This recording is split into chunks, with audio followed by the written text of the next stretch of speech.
আমি বলেছিলাম আজ বৃষ্টি হবে, কিন্তু তবু উনি কোনো কথা শুনলেন না। সবজি তুলতে জমিতে চলে গেলেন। এখন বৃষ্টির দিনে যদি সবজিগুলো ঘরে উঠিয়ে রাখলে নষ্ট হয়ে যায়, তখন কি হবে? ওগুলো তো তখন আর বিক্রি করাও যাবে না। আজ এই বৃষ্টির দিনে কেই বা হাটে বাজার করতে যাবে?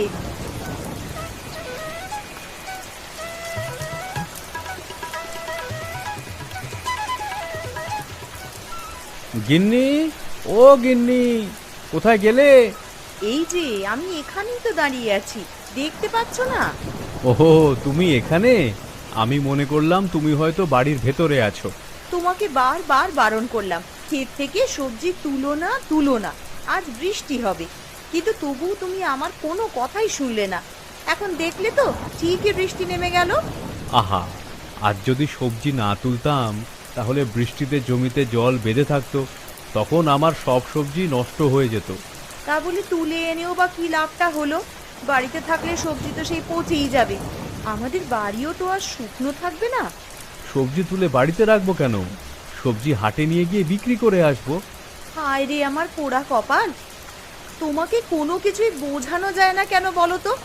এই বৃষ্টির দিনে কে বাজার করতে আসবে?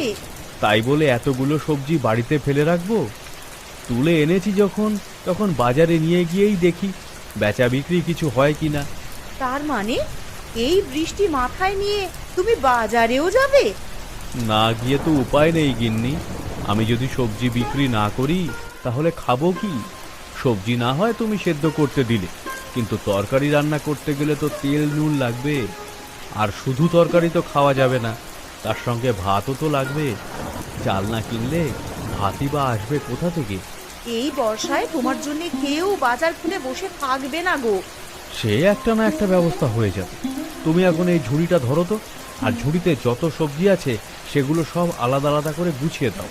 কিন্তু আবার সেই এক কথা, বললাম তো কিছু না কিছু ব্যবস্থা হয়েই যাবে। তুমি অত দুশ্চিন্তা করো না তো।